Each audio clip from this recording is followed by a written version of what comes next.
Hi ladies, welcome to the 22-day Women of Virtue Challenge. Today we're talking about what happens when we fast. Now fasting is such a broad subject that, it'll take weeks to teach on it. Today I'm just going to talk about a few scriptures and a few points regarding what happens to us when we fast. Now firstly, fasting is actually a weapon that is given to you and I as believers of God. And like prayer is a weapon, thanksgiving is a weapon, fasting is also a weapon. Which means that you and I, as children, born again, children of God, we need to fast. The Bible says that not if we fast, but when we fast.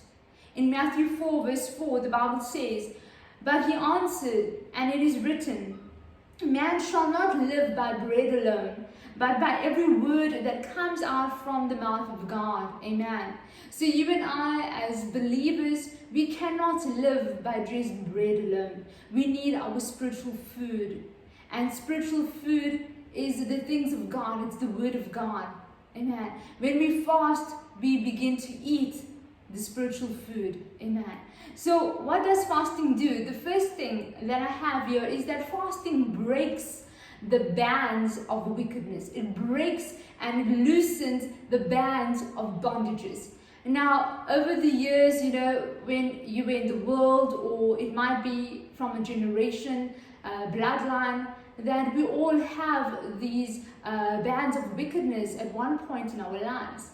Fasting helps to break those bands of wickedness. It destroys the bands of wickedness. And here we read in Isaiah 58 verse 6, the Bible says, "Is not this the fast that I choose, to loose the bonds of wickedness, to undo the straps of the yoke, to let the oppressed go free, and to break every yoke." Amen. Fasting also breaks the yoke. It destroys the yoke, the burdens, the spiritual burdens that have been upon our lives. Amen. It shakes the foundation of our lives, and everything that God has not planted in our lives gets uprooted when we are in fasting and prayer. The second thing that fasting does is it brings us closer to God. It draws us closer to God, and it's not the other way around.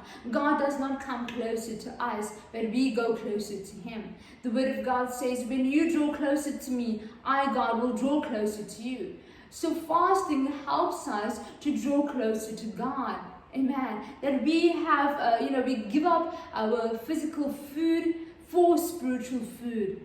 That we put away our lunches, and during that time where we should be having lunch, we open up our Bible, we engage in spiritual activity. The next point is that fasting causes our spiritual senses to heighten. And I love this because we all need to hear the voice of God. Amen. God is always speaking to His children. The Bible says that my sheep know my voice. They hear it, they know it is the voice of the Father. So if you are struggling to hear the voice of God, fasting will open up your spiritual ears. During fasting, you begin to hear more of the voice of God concerning the matter that you are fasting for, concerning every other area of your life that you need to hear the voice of God. God begins to speak. God also begins to reveal Himself, more and more revelation of what you need God to intervene in your life. It becomes real to you. God visits you with revelation. The Holy Spirit deposits and downloads revelation from heaven concerning your life. During fasting, every spiritual sense of yours is now heightened. It's like antennas, and it gets signal directly from heaven above. That you begin also to see things spiritually. When you read the Word of God, there's new revelation that is given to you. You begin to hear the voice of the Holy Spirit. You begin to do things that you never used to be able to do, because the senses are now open. Your spiritual senses are heightened. Your dream life becomes active. Maybe you don't remember your dreams. During fasting and prayer, your dream life becomes active. God gives you warnings through your dreams. God gives you the blessings, the promises through your dreams. So it's just marvelous during fasting, that your spiritual senses are just heightened. You'll be able to hear more, when you operate in the 9 gifts of the Holy Spirit. And then during fasting, it just gets enhanced even more so. The next thing that fasting does is it removes the demonic problems, the stubborn demonic problems that's in your life. The mountains that you've been facing year in and year out, those stubborn things in your life that just won't go away. When you fast with the purpose of it being removed in your life, that is what will happen. The stubborn problems, the demonic problems, the strongholds, they get removed from your life. Amen. And we read in the book of Mark chapter 9 verse 28, it says, "And when he had come into his house, his disciples asked him privately, 'Why could we not cast it out?'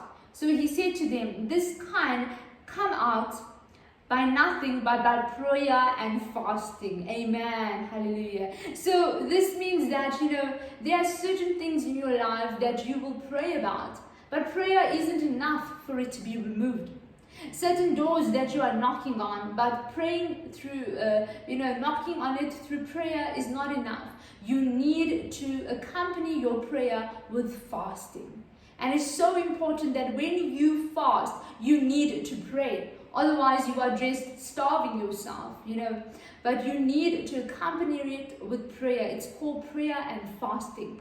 Also, during fasting, your prayer life gets, accelerated. You just want to pray. There's an anointing for prayer upon your life when you fast. Amen. And you and I, as children of God, we are called to fast, not only because of a purpose, not only because of a problem in our lives, not only because we want God to see God's hand in our lives, but also for spiritual growth, that we need to engage in the spiritual activity of fasting. It's a disciplined life, amen, when we come into the presence of God through spiritual activity, that, we have to put our flesh aside. We have to nail our flesh to the cross, and we pick up the cross of Jesus, amen, and we follow after him, which means that we also discipline our bodies. We discipline our bodies and we make it subjected to the Holy Spirit, the spirit man that's inside of us. And we say to our bodies, "You are not eating today because we are going to eat the word of God. We're going to get spiritual food, amen, food for our spirit." Hallelujah.